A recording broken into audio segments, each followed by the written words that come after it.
अस्सलाम वालेकुम फैसल भाई, हाउ आर यू? वालेकुम सलाम रहमतुल्लाह जी, अल्हम्दुलिल्लाह ओके। जी, मैं आपको फॉलो कर रहा हूँ 8-10 दिन से। डेली मैं सुनता हूँ आपकी लाइव, और बात भी एक दो दफ़ा हुई है। मैं ऑस्ट्रेलिया में हूँ, आई थिंक इफ़ यू हाँ रिमेम्बर। हाँ, आई रिमेम्बर जी जी। तो मैं एक्चुअली एक सर्टिफिकेट में एनरोल हुआ था, लेकिन आपने मुझे थोड़ा डायरेक्ट किया था। मेरा भी मेजर फोकस, बल्कि मैं इस बच्चे से काफ़ी इंस्पायर भी हूँ कि अगर बेर मिनिमम मुझे फर्स्ट जॉब अगर अपना कोर आईटी में पकड़ना है, और मैं डीसीसीएस में एनरोल करता हूँ, और लेट्स से कि लिनक्स एडमिनिस्ट्रेटर का जॉब मुझे पकड़ना है व्हाइल आई एम डूइंग जो डीसीएसएस का कोर्स है। एक तो ये है कि मैं उसको अपग्रेड कर सकता हूँ बाद में, या मुझे नए सिरे से एआई ऑप्स में या डेव ऑप्स में एनरोल होना पड़ेगा वंस आई फिनिश द डीसीसीएस। और सेकेंडली, अगर मुझे कोई remote job, if I land a remote job in the US या यूरोप में, तो वो सिमिलर लेवल पे होगी विद इन G20, या वो पाकिस्तान के हिसाब से जो सैलरीज वहाँ पे आई थिंक कम पे करते हैं वो, due to the currency there is exchange CPI? Uh first of all there is a difference. AI ops के अंदर आपको डीसीसीएस, डेवऑप्स, सिसऑप्स, एआई चारों चीजें मिलती हैं, ठीक है ना। तो जब आप एज अ लिनक्स एडमिन भी लगेंगे तो आप ये मत समझें कि यार लिनक्स एडमिन में भी आपको, लेकिन जैसे ये लड़का लगा ना, ये छोटे से लिनक्स एडमिन पे लगा पाकिस्तान में, लेकिन फिर उसको क्लाउड पे काम करना पड़ा, तो उसको क्लाउड के लिए डेवऑप्स पढ़ना पड़ा, इसने डेवऑप्स पढ़ा। फिर इसने देखा यार अब तो इसको एडब्ल्यूएस और अजोर पे भी काम करना है, सिसऑप्स पढ़ा। एआई ऑप्स के अंदर आपको सारी चीज़ें एक ही अंडर वन अम्ब्रेला मिल जाती हैं, राइट।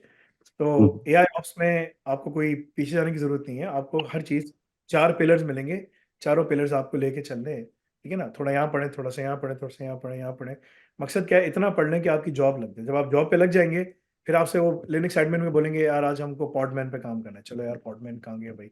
जल्दी ज़रा जाके चेक करो किधर है, मैंने लास्ट टाइम कब किया था? सेल्फ स्टोरेज पे काम करना है। यार सेल्फ स्टोरेज ये कौन-सी चीज़ है?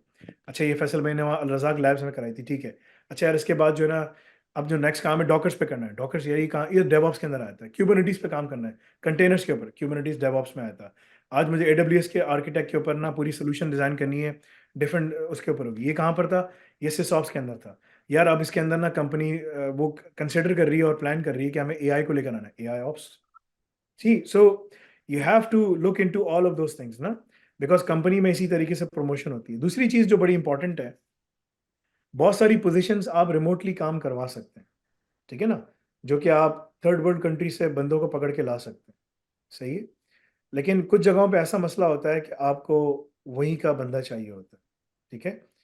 अगर आपको, मैंने बताया ना, आप वही हैं जिसका ऑस्ट्रेलियन पासपोर्ट है ना, तो जी जी। ऑस्ट्रेलियन पासपोर्ट के ऊपर आप वहाँ पर गवर्नमेंट के लिए काम करेंगे, कैनेडियन ये ऑस्ट्रेलियन गवर्नमेंट के लिए या ऑस्ट्रेलियन एजेंसीज़ के लिए, व्हाटएवर द केस इज़।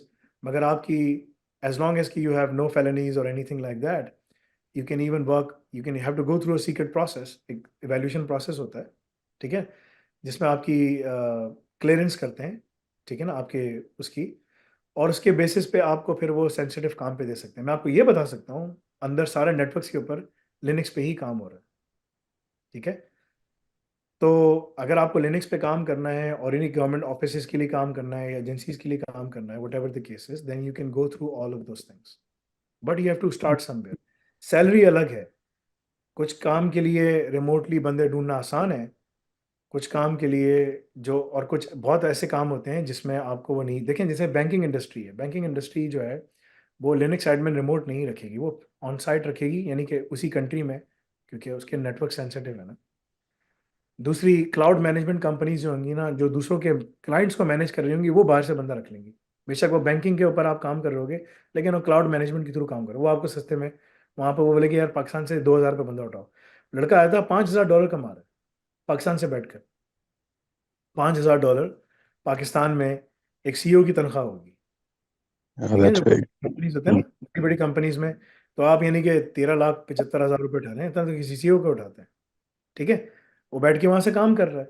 वो कह रहा है अब मुझे यहाँ से बाहर जाना है। तो वो, मैंने कहा ठीक है, तुम यहाँ से ये पढ़ो, ये डिप्लोमा पूरा कंप्लीट करो, अभी तुमने कंप्लीट भी नहीं किया, तुम यहाँ से बाहर जा सकते हो। सो पॉइंट इज़ के रास्ता बनाना पड़ता है ना, आपको तो, आपके पास पासपोर्ट है, you already have all of those things, ठीक है? आपको सिर्फ अगर रिमोट ही काम करना है, then you can do all of those things, but for the companies based in Australia or in UK or wherever this, I mean, if you just want to go into the agencies, तो five eyes अलग है। और अगर Australia में, तो Australia में आप काम पकड़ सकते हैं। अगर आपको ट्रैवल करना है, दुनिया में घूमना फिरना है, सब कुछ करना है, तो कंसल्टिंग कंपनीज में घुस जाओ फिर, घूमते रहोगे।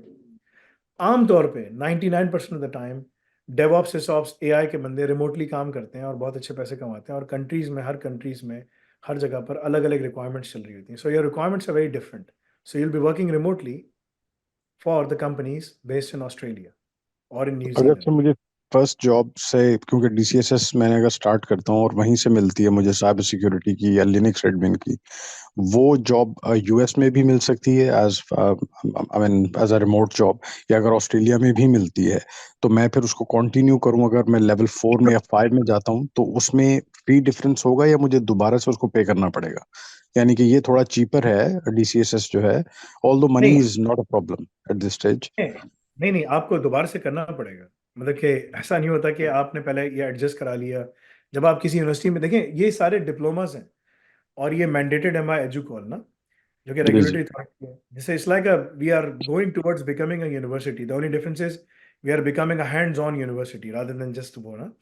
तो ये सब चीज़ें जो ना कंट्रोल्ड हैं उनकी तरफ से। अगर मैं ये बोलूँ कि नहीं यार भाई, आपने ये कर लिया, आप अपनी फीस एडजस्ट कर लो, यानी कि पहले आपने बैचलर्स किया उसमें डीसीसीएस में, पहले साल पढ़ा, उसमें दूसरे साल हमने कहा यार मैं ट्रांसफर करा रहा हूँ, वो लेवल 3 है, वो लेवल 4 है, दोनों में डिफरेंस है। आप लेवल 4 में जाओगे, आप लेवल 3 के कोर्सेज पढ़ोगे, मगर आपको लेवल 4 के ही पैसे देने पड़ेंगे। उसमें ये नहीं है कि लेवल 3 के जो आप दे रहे हो मुझे ये नहीं चाहिए, इसकी फीस निकालो। फीस निकाल नहीं सकते, वो उसके अंदर शामिल है। लेवल 5 में जाओगे तो लेवल 4 के भी कोर्सेज मिलेंगे, 3 के भी मिलेंगे। ये नहीं कह सकते मुझे लेवल 5 के कोर्सेज, क्योंकि वो पूरा एक कोर्स बना हुआ है, कोर्स पूरा एक पहले से स्टैब्लिश हुआ हुआ है, ठीक है ना। तो उसके अंदर से आप निकाल नहीं सकते, कहा नहीं मुझे ये नहीं चाहिए, मुझे सिर्फ ये चाहिए। तो वो लेकिन अगर एक्रेडिटेशन, मैंने कोर्स पढ़ लिया है, if I studied that before, तो मुझे वो दोबारा पढ़ना नहीं पड़ेगा? अगर आपने पढ़ लिया है, हाँ पढ़ना नहीं पड़ेगा, दैट्स फाइन। लेकिन आप उसमें वो इतनी चीजें ऐड हो रही होती हैं कि आप जाके पढ़ रहे होंगे उसको, आप छोड़ नहीं सकते उसको। इट्स वेरी डिफिकल्ट, ठीक है ना। हम्म। आप देख रहे हैं इसको, ये फर्क होगा। अगर आपने वहाँ ऑलरेडी 500 घंटे पढ़ लिए हैं तो 10 घंटे नए आ जाएंगे, आप बोलेंगे अरे 10 घंटे पढ़ लेता हूँ, बाकी मैंने 500 पढ़े हुए हैं। हाँ ठीक है, 10